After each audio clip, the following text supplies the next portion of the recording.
같이 한번 공부하도록 하겠습니다. 소율이 문답 27번째, 28번째 질문이 되겠습니다. 먼저 27번째 질문은 그리스도의 낮아지심은 어떠한가? 낮아지심이라는 것이 무엇이냐라고 하는 질문인데요. 그것에 대한 대답을 우리 같이 한번 읽어보겠습니다. 그리스도의 낮아지심은 비천한 상태로 탄생하신 것과 율법 아래 복종하시고 금생의 여러 가지 비참함과 하나님의 진노하심과 십자가에서 저주의 죽음을 당하신 것과 장사 지낸 바 되셔서 얼마 동안 죽음의 권세 아래 머물러 계신 것이다. 이게 낮아지심이고요. 28번째 질문은 그리스도의 높아지심은 그러면 어떠하냐라고 하는 것인데 우리 또 같이 답을 읽어보겠습니다. 그리스도의 높아지심은 사흘 만에 죽은 자들 가운데서 다시 살아나신 것과 하늘로 올라가신 것과 하나님 아버지 우편에 앉아 계신 것과 마지막 날에 세상을 심판하러 오시는 것이다. 자, 이 그리스도의 비하와 승기에 대해서 이제 여기 답에 나와 있는 그대로를 조금씩 더 구체적으로 풀어서 우리가 말씀을 통하여 확인을 해 보도록 하겠습니다. 먼저 그리스도의 비하에 대한 말씀입니다. 우리가 총 6가지를 볼 수가 있는데 첫 번째로 비천한 상태로 태어나셨다라고 하는 부분입니다. 비천한 상태로 탄생하심. 거기 보면 이제 3가지가 나오죠. 오늘은 제가 이렇게 성경 구절을 다 적어드렸습니다. 있죠? 성경 구절? 네. 그 이유는 일일이 제가 찾지 않고 설명을 드리고 여러분들이 집에 가서 궁금하신 거 더 찾아보시면서 확인하시라 하는 차원에서 오늘만 이렇게 알려드리는 것입니다. 자, 그러면 이제 비천한 상태로 탄생하신 첫 번째 성육신에 대해서 생각을 해보겠습니다. 성육신. 요한복음 1장 14절에 보면 말씀이 육신이 되어 이렇게 되어 있죠. 성육신. 거룩하신 분이 육체의 몸을 입고 이 땅에 오셨다라고 하는 것인데 예수님께서 동정녀 탄생이시죠. 동정녀 탄생은 죄 없음, 죄 오염으로부터 벗어나기 위한 것입니다. 그러나 그럴지라도 육신의 몸을 입었다. 그리고 우리의 육체가 인간이 경험하는 모든 고통과 죽음들을 그대로 경험하신다라고 하는 차원에서 이 성육신도 비하의 행위가 되는 것입니다. 두 번째로 목수의 아들로 나셨다라고 하는 부분인데요. 이 말은 쉽게 이야기하면 만왕의 왕이신 하나님의 아들이면 왕의 아들로 등장을 하셔야 되는데 그렇게 하지 아니하시고 목수의 아들로 오셨다라고 하는 것입니다. 그 요셉이 목수였죠. 그리고 이제 가업을 잇느라고 예수님도 공생의 기간 전까지 가족을 위해서 목수로서 그 가족들을 이렇게 먹여 살리시는 생계를 이어간 그런 것을 우리가 알 수가 있습니다. 그 다음 세 번째, 구유에 나셨다라고 하는 것인데요. 이 구유에 나신 것은 우리 인간들의 평범한 그러한 남과도 비교가 되지 않을 만큼 비천하게 태어나신 것이 되겠습니다. 구유라고 하는 것은 말의 먹이통이죠. 말의 먹이통, 그 통에 나신 것은 방을 얻을 수가 없었기 때문인 것인데요. 이렇게 예수님은 비천하게 태어나신 것입니다. 그 다음 두 번째, 율법 아래 복종하심. 이것도 이제 비하의 한 종류가 되겠습니다. 율법 아래 복종하신 것, 어떤 것들이 있는가? 예를 들어보면 할례를 행하시죠. 예수님은 할례를 받으셨습니다. 이 할례를 받으신 것은 하나님께서 난지 8일 만에 할례를 행함으로 하나님의 백성됨을 요청하시지 않습니까? 그 율법의 요구를 그대로 시행을 하시는 겁니다. 그 다음에 이제 세례를 또 받으시죠. 전혀 세례를 받으실 필요가 없으신 주님이시지만 그대로 사람에게서 세례 요한에게로부터 세례를 받으시게 되고요. 그 다음 유월절을 지키십니다. 유월절도 역시 마찬가지로 절기를 지키는 그 율법의 종속이 되는 것이죠. 예수님은 유월절을 공생의 기간 동안 총 3번 지키시게 됩니다. 거기에 나오는 그 요절들이 각각에 대해서 이야기를 해주고 있습니다. 그리고 4번째, 성전세를 바치십니다. 이 성전세를 바치신다는 것, 예수님께서 모든 만물의 주인이신데 누구에게 무엇을 바치시겠습니까? 그럼에도 불구하고 예수님은 그 율법의 요구를 충족시키시기 위해서 율법 아래 복종을 하시느라 성전세를 바치시는 것을 볼 수가 있어요. 이렇게 율법 아래 자신을 가두어 두는 것, 이것도 비하의 한 요소입니다. 3번째, 현세의 비참한 삶을 경험하는 것. 현세의 비참한 삶이라는 것은 우리 인간들이 이 땅을 살아가면서 경험하게 되어지는 그러한 보편적인 삶, 또 그 가운데서도 좀 고통과 어려움이 있는 그러한 삶들을 예수님께서 그대로 같이 경험하셨다라고 하는 의미입니다. 이 부분에 대하여서 이사야서 53장 3절은 이렇게 우리에게 말씀하고 있어요. 그는 멸시를 받아 사람들에게 버림받았으며 간고를 많이 겪었으며 질고를 아는 자라. 마치 사람들이 그에게서 얼굴을 가리는 것 같이 멸시를 당하였고 우리도 그를 귀히 여기지 아니하였다. 이렇게 예수님께서는 우리 인간들이 겪는 모든 고통들, 질고들, 어려움들, 때로는 멸시, 조롱들을 그대로 받으신 겁니다. 첫 번째, 가난이라고 하는 것인데요. 예수님이 사셨을 때, 그 당시에 예수님은 가난하게 사셨습니다. 어떻게 알 수가 있느냐? 누가복음 2장 24절을 보시면은 예수님의 부모이신 요셉과 마리아가 이제 예수님을 이제 낳고 나면 일정 기간 동안 이렇게 부정하다라고 하는 것을 이렇게 기다려야 됩니다. 그래서 회당에 들어가질 못해요. 그리고 이제 그 기간이 지나고 나면 정결 예식을 행하게 되어 있습니다. 그때로부터 이제 자유롭게 되어지는 것인데, 그 정결 예식을 드릴 때 예물을 드리게 되어 있거든요. 그 예물이 일반적인 예물은 양입니다. 양을 드리게 되어 있는데, 예수님의 부모님들이 드린 것은 산비둘기 또는 집비둘기 이런 것들을 드렸어요. 그러니까 돈이 좀 없는 사람, 가난한 사람은 양이 아닌 이런 비둘기로도 드릴 수 있도록 율법이 정해놓았거든요. 그래서 이 요셉과 마리아가 양을 드릴 수 없는 정도의 그러한 가난함 속에 있었다라고 하는 것을 알 수가 있고요. 그 다음 2번째, 촌동네에서 자라나셨다라고 하는 것인데, 예수님이 자라나신 곳이 어디죠? 갈릴리 나사렛이죠. 나사렛이라고 하는 곳은 우리나라로 치면 어디쯤이라고, 혹시 잘못 말했다가 이거 그 동네 출신이신 분에게 제가 혼날 수가 있어서 감히 뭘 딱히 이렇게 말을 할 수는 없는데, 아무튼 도시가 아닌 촌동네입니다. 그러면 이 나사렛이 정말 촌동네냐? 그걸 어떻게 알 수 있느냐라고 하면은 요한복음 1장 46절을 보면 이렇게 돼 있어요. 나다나엘이 이르되 나사렛에서 무슨 선한 것이 날 수 있느냐? 그러니까 이제 빌립이 나다나엘을 전도를 했거든요. 그랬더니 예수님이 나사렛 출신이다 이 말이죠. 나다나엘이 그런 촌동네 나사렛에서 나신 분이, 원래 나기는 베들레헴에 났습니다만 거기서 다 자랐으니까요. 거기 출신이 무슨 거기에서 용이 나오겠어, 이런 말이에요. 그만큼 나사렛이라고 하는 지역은 쳐주지 않는, 사람들에 의해서 무시당하는 그러한 촌구석이었다라고 하는 것을 알 수가 있고요. 그런 곳에서 예수님은 자라나신 겁니다. 3번째, 무소유라고 하는 것인데요.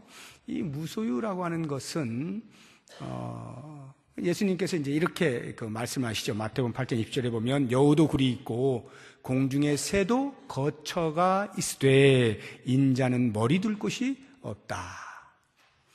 이런 것들을 통해서 예수님께서는 무소유이셨던 것을 알 수가 있고요. 이것은 뭐 불교에서 말하고 있는 그런 무소유하고는 좀 개념이 다른 것입니다.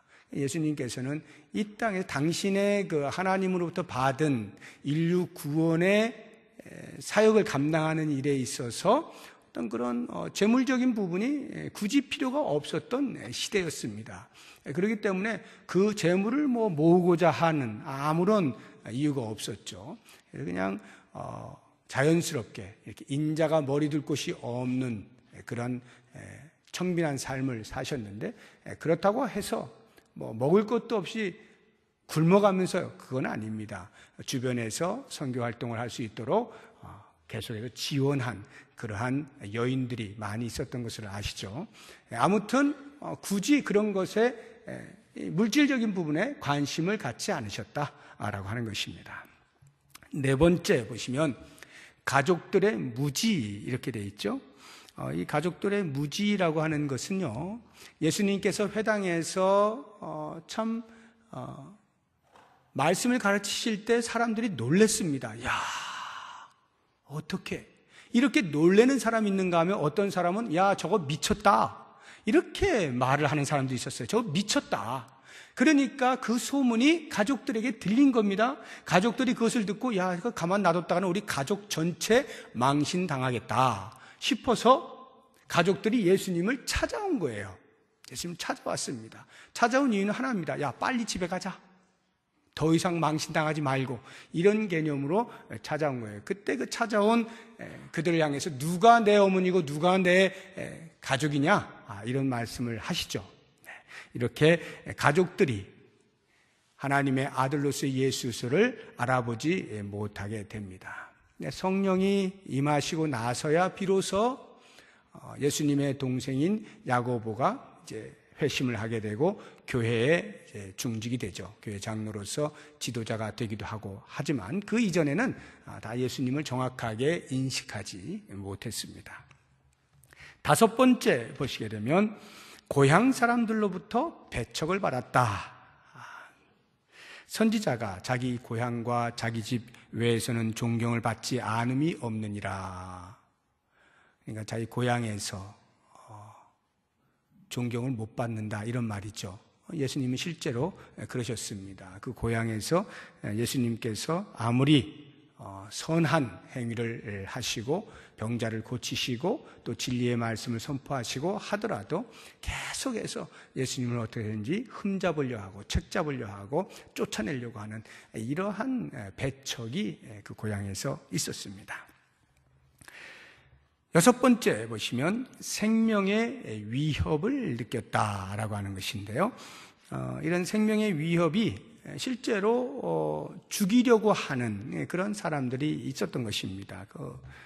누가복음 4장 28절 이하에 보시게 되면 회당에 있는 자들이 이것을 듣고 다 크게 화가 나서, 그러니까 예수님이 가르치시는 말씀에 화가 나서 일어나 동네 밖으로 쫓아내요. 그 동네가 건설된 땅 산 낭떠러지까지 끌고 가서 밀쳐 떨어뜨리고자 하되, 절벽에서 그냥 밀어서 떨어뜨리려고 하는 그 정도로 이렇게 생명의 위협을 가하는 것을 당하셨다라고 하는 것입니다. 그리고 일곱 번째 보면 제자들의 배반과 부인, 배반한 것은 이제 가룟 유다죠. 그 제자들 가운데서도 돈뭉치를 쥐고 있었던 사람이니까 나름대로 상당히 신뢰를 얻었던 사람이라 할 수가 있는데, 이 가룟 유다가 자기가 생각한 메시아로 등장하지 않으시는 주님을 보고 화가 나서 은 30에 그냥 팔아 넘기지 않습니까? 배반을 하는 일이 있고요. 부인을 했다라고 하는 것은 베드로죠. 이 베드로가 부인한 것 그냥 예사롭게 넘길 수도 있습니다만, 사실 부인하기 직전까지 베드로는 여러 차례 반복해서 나는 절대로 예수님을 버리지 않습니다. 내가 예수님을 지켜드리겠습니다. 이렇게 호언장담을 하던 제자거든요. 그런데 그 제자가 어찌된 영문인지 어린 여종 앞에서 그만, 나는 예수님을 모른다라고 3번씩이나 부인을 하고 심지어는 저주하며 맹세까지 해가면서 예수님을 부인했던 것을 볼 수가 있습니다. 이러한 것들을 지금 대표적으로 몇 가지를 보았습니다만, 이러한 삶들이 예수님의 현재적 삶에서, 현세적 삶에 있어서 얼마나 우리 인간들과 다를 바 없는 비참한 삶을 사셨는가 하는 것을 알게 되는 것입니다. 자, 예수님의 비하에 이제 네 번째, 하나님의 진노를 받으셨다라고 하는 것에 대해서 우리가 같이 한번 생각을 해보겠는데요. 하나님의 진노를 받으심의 극치는 십자가에서 죽으시면서 외치셨던 엘리 엘리 라마 사박다니, 나의 하나님 어찌하여 나를 버리셨나이까 라고 하는 이 외침입니다. 예수님 스스로가 십자가에서 죽으시면서 하나님으로부터 외면당하시고 하나님으로부터 버림받게 되어진, 이것은 곧 죄 지은 인간의 하나님의 부어지는 진노죠. 그 진노를, 모든 인류를 대신하여 당신이 받으신 거죠. 하나님의 진노 아래 있게 되어진다. 이렇게 자기 백성의 죄를 위하여 진노를 받으신 주님은 또 다른 말로 하면 우리 자기 백성의 의를 위하여서 또한 하나님의 진노를 피하지 않으셨다라고 하는 것을 우리가 알 수가 있습니다. 자, 이제 다섯 번째 비하의 내용 가운데 십자가에서 저주의 죽음을 당하심이라고 하는 것인데요. 십자가에서 저주의 죽음을 당하셨다. 십자가에서 죽으심 자체가 저주입니다. 신명기 21장 23절에도 나와 있지만 그것을 이제 사도 바울이 갈라디아서 3장 13절에서 이렇게 표현하고 있어요. 그리스도께서 우리를 위하여 저주를 받은 바 되사 율법의 저주에서 우리를 속량하셨으니 기록된 바 나무에 달린 자마다 저주 아래에 있는 자라 하였습니다. 나무에 달린 자, 하나님의 저주를 받은 것이다 라고 하는 바로 그 십자가에 매달려 죽으셨다. 이것은 그리스도의 비하에 극치면서 동시에 하나님의 공의를 만족시키시는 행위가 되겠습니다. 마지막 여섯 번째 그리스도의 비하 가운데 이제 장사 지낸 바 되심. 여기 장사라고 하는 것은 이제 장례를 말하는 겁니다. 장례. 근데 장례가 그냥 오늘날에는 이제 우리나라 같은 경우는 뭐 한 80% 정도를 화장을 하기 때문에 혹시 오해하시면 안 되는데, 여기 장사 지낸 바 되신, 그 당시에는 전부 매장이었습니다. 매장이었는데 이 매장, 그러니까 흙으로 돌아가 흙 속에 3일 동안 계셨다 이 말이죠. 뭐 정확하게 24시간 내 3일은 아닙니다. 그냥 하루 이틀 3일째라고 하는 거예요. 그러니까 전체 시간으로는 뭐 그렇게 많지는 않아요. 아무튼 금요일 저녁에 돌아가서 주일 새벽에 부활하신 거니까 3일 동안 하나님께서 만드신 흙 속에, 하나님께서 만드신 이 자연 만물 그 흙 속에 하나님의 아들이신 예수님이 당신의 권능을 숨기시고 그 흙 속에 들어가 3일 동안을 계셨다. 이것은 십자가의 죽음이라고 하는 것이, 그 저주의 죽음이 비하의 극치라고 하면 이것은 좀 더 뭐 이 표현이 맞을런지 모르겠습니다만 비하의 극단이라 이렇게 표현할 수가 있겠어요. 그야말로 비하에서 가장 낮은 자리, 당신이 만든 그 피조 물질 속에 당신을 가두어 두신 이 장사 지낸 바 되심이 그리스도의 비하의 극단이라 이렇게 볼 수가 있겠습니다. 이상과 같이 6가지를 제가 대략적으로 이렇게 보았는데, 이 6가지 내용들을 통해서 그리스도께서 하나님의 아들이시고 온 우주 만물의 왕이시면서도 이렇게 낮은 자리에 계셨다라고 하는 것을 증명해 주고 있는 것입니다. 자, 그렇다고 하면 이제 그 반대로 그리스도의 승귀에 대해서 같이 한번 생각을 해보겠습니다. 이 그리스도의 승귀는 4가지 요소들을 우리가 살펴볼 수가 있겠는데요. 첫 번째는 부활입니다. 아시는 것처럼 예수님은 십자가에서 죽으시고 3일 만에 다시 부활하시죠. 3일 만에 다시 살아나십니다.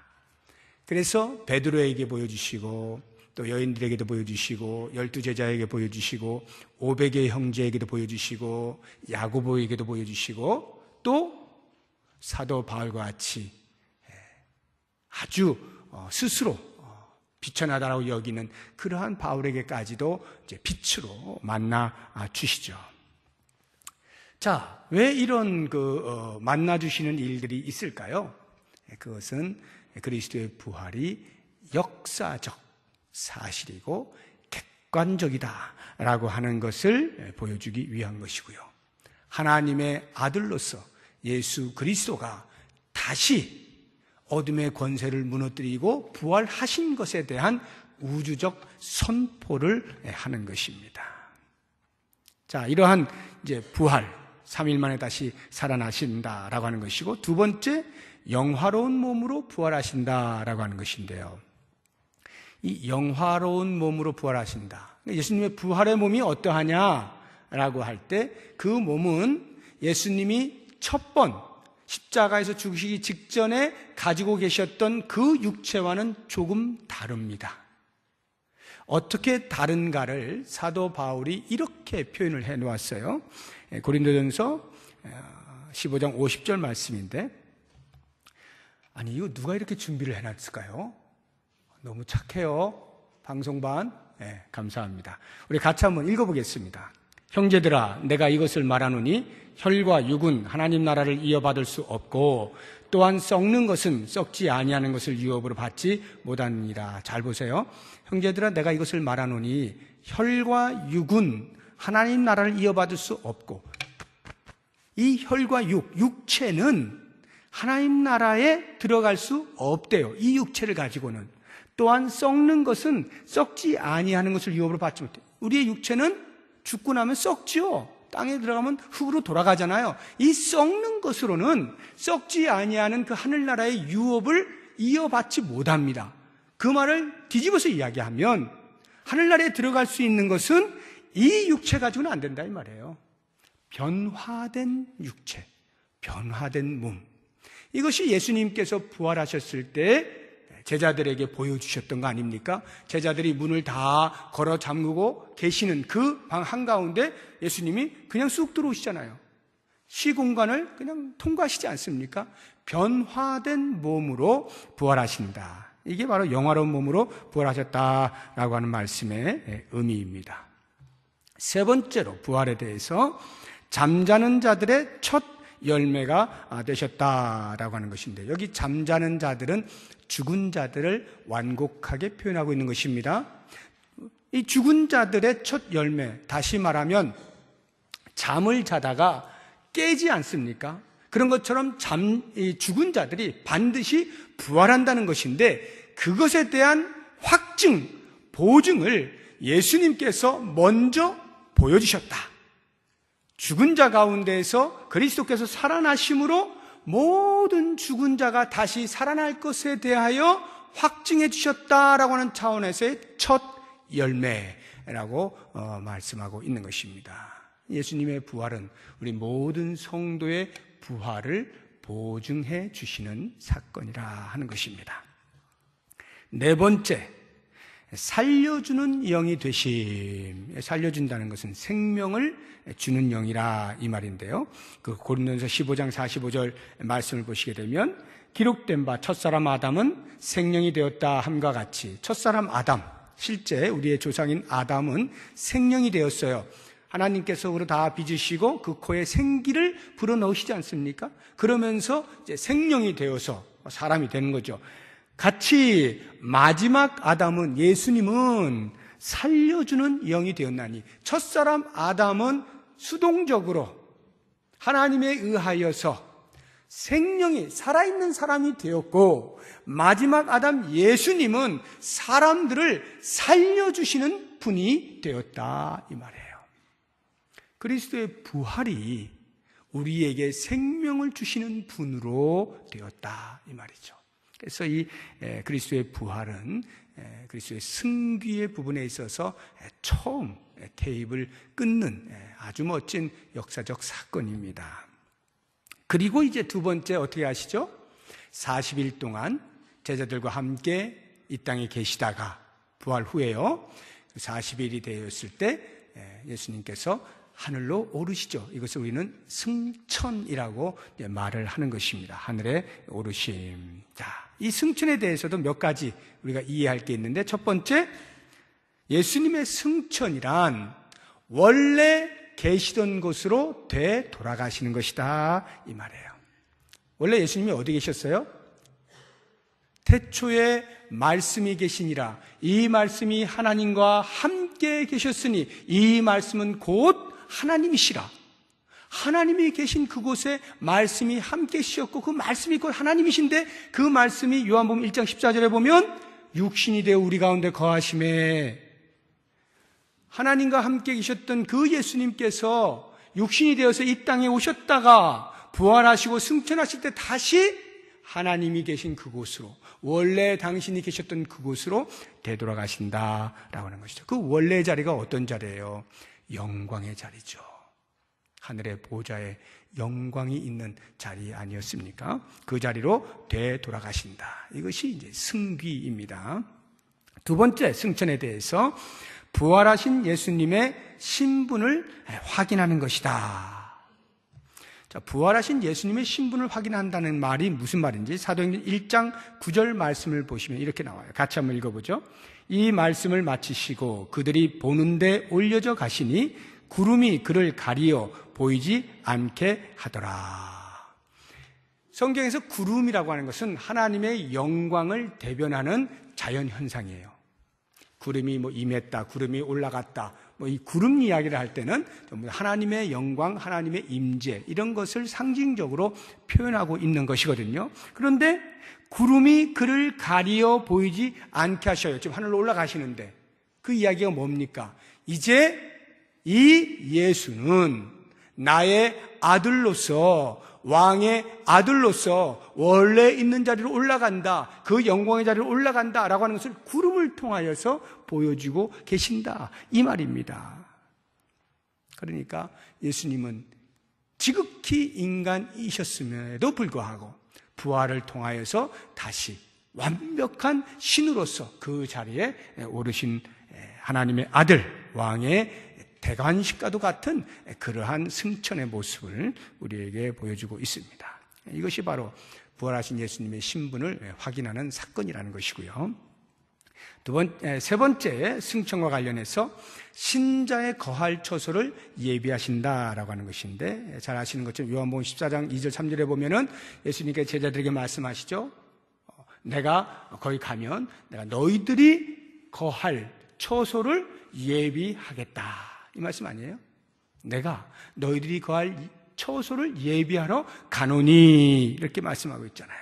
예수님께서 승천하시는 이유는 그저 예수님의 영광만을 위해서가 아니라 그 부활의 첫 열매를 따라 부활하여서 함께 그 영광의 자리에 오르게 될 신자들이 거할 처소를 미리 예비하러 가신다라고 하는 것입니다. 이것은 어떤 상징적 표현이 아니에요. 실질적으로 예수님께서 우리로 거할 처소를 예배하러 가신다라고 하는 거죠. 그러니까 그리스도의 승천이라고 하는 것이 이렇게 온 자기 백성들의 그 영광을 함께 생각하시고 오르시는 것이다라고 하는 것이고요. 네 번째, 승천과 관련해서 보혜사 성령을 보내주시기 위함이다. 이 보혜사 성령을 보내주시기 위함, 이건 뭐냐면 예수님이 하늘로 올라가셔야만 성령님이 이 땅에 오시는 것입니다. 요한복음 14장 16절을 보면 이렇게 되어 있어요. 내가 아버지께 구하겠으니 그가 또 다른 보혜사를 너희에게 주사. 그가 또 다른 보혜사를, 예수님도 보혜사로서 이 땅에 거하고 계셨는데 예수님이 올라가시면서 또 다른 보혜사, 위로할 사람을 보내주시겠다. 즉 성령을 보내주셔서 영원토록 너희와 함께 있게 하겠다. 26절에는 보혜사 곧 아버지께서 내 이름으로 보내실 성령, 그가 너희에게 모든 것을 가르치고 내가 너희에게 말한 모든 것을 생각나게 하리라. 예수님의 승천은 곧 성령의 강림을 전조하는 것이죠. 그래서 이 예수님의 승천 속에 이와 같은 개념들이 들어있고, 이 승천이 곧 승귀의 또 한 요소다라고 하는 것이고요. 세 번째, 예수님의 승기 중에 하나님 우편에 앉으심이 있습니다. 하나님 우편, 하나님 보좌 우편에 앉으심. 첫 번째, 우편에 앉으셨다는 말은 권능과 영광의 장소입니다. 하나님이 이렇게 보좌에 앉아 계시면 하나님의 보좌 우편에 앉아 계셨다는 것은 어떤 실제적인 그 오른쪽 자리 이런 의미가 아니라 성경에서 말하는 우편이라고 하는 것은 항상 권능을 말하는 거예요. 하나님의 권능. 이것을 이야기할 때 뭐 오른팔, 오른손으로 또는 뭐 우편에 이런 식으로 표현을 하거든요. 그래서 예수님께서 하나님 우편에 앉으셨다라고 하는 말은 하나님과 동일한 권능을 가지시게 되었다라고 하는 말이죠. 두 번째, 하나님 우편에 앉으셨다는 말은 교회와 우주에 대한 통치권을 갖게 되셨다라고 하는 것입니다. 교회와 우주에 대한 통치권. 그리스도께서 승천하시면서 교회의 머리 되신 그 주님께서 온 교회를 다스리는 것입니다. 교회의 머리라고 하는 것이 온 몸을 제어하지 않습니까? 그런 것처럼 예수님께서 몸된 교회를 머리이신 예수님께서 다스리신다. 통치권이 주님께로 있다. 이 말이에요. 뿐만 아니라 온 우주 만물이 그 주님 앞에 무릎을 꿇게 만드신다. 거기 나오는 에베소서 1장 20절 22절의 말씀이 그런 거예요. 세 번째, 자기 백성을 위해 중보하신다라고 하는 것인데 예수님께서 하나님 보좌 우편에 앉으셔서 뭘 하시느냐? 당신의 백성들을 위하여 중보, 간구하신다라고 하는 것입니다. 로마서 8장 34절 누가 정죄하리요 죽으실 뿐 아니라 다시 살아나신 이는 그리스도 예수시니 그는 하나님 우편에 계신 자요 우리를 위하여 간구하는 자신이라. 하나님 보좌 우편에 앉아 계신 자요 우리를 위하여 간구하는 자신이라. 그러니까 하나님 바로 옆에 제일 가까이에 계시면서 우리들을 위하여 계속해서 간구하시는 거죠. 우리가 그리스도를 믿고 성도로 살아가면서도 여전히 죄를 짓는 연약한 존재다 아닙니까? 그럴 때마다 예수님께서 계속 아이고 하나님 아버지 저를 봐서 좀 용서해 주세요. 끊임없이 우리를 위해서 간구해 주신다 이 말이에요. 이런 예수님을 믿고 있는 우리이기에 때때로 우리가 실수하고 실패하고 넘어질지라도 끝까지 포기하지 않고 좌절하지 않을 수 있는 이유가 여기에 있는 것이죠. 자, 이제 네 번째 그리스도의 승기에서 이제 하이라이트 재림 보죠. 마지막 요소인데요. 예수님이 재림하셔요. 어떻게 아느냐? 지금까지의 모든 예언이 다 성취되었어요. 지금 딱 한 가지 재림만 우리가 기다리고 있는 상태예요. 다 구약에서 예언되어진 것 전부 다 성취되지 않았습니까? 역사 속에서. 그리고 이제 마지막 한 가지 이 재림이 남아있거든요. 예수님의 재림을 우리가 이제 기다리는 것인데, 자, 이 재림이 그리스도의 승귀를 나타내주고 있습니다. 첫 번째, 재판장의 자격으로 다시 오신다는 건데, 이제 두 번째 오실 때는 그냥 오시는 게 아니라 온 인류를 심판하시기 위하여 오십니다. 두 번째, 육체적이고 가시적으로 오십니다. 초림 때는 사람들이 뭐 잘 몰랐죠. 그런데 재림 때는 다 이렇게 보는 겁니다. 그리고 실제로 눈으로 확인할 수 있는 그런 모습으로 오시는 겁니다. 그래서 사도행전 1장 11절에도 예수님께서 이렇게 하늘로 승천하실 때 제자들이 물끄러미 쳐다보지 않습니까? 아니 주님 가시면 어떡합니까? 라고 할 때 천사가 말하잖아요. 왜 쳐다보고 있느냐? 하늘로 올라가신 그분은 너희들이 본 모습 그대로 다시 오실 것이다. 이렇게 약속의 말씀을 주시지 않습니까?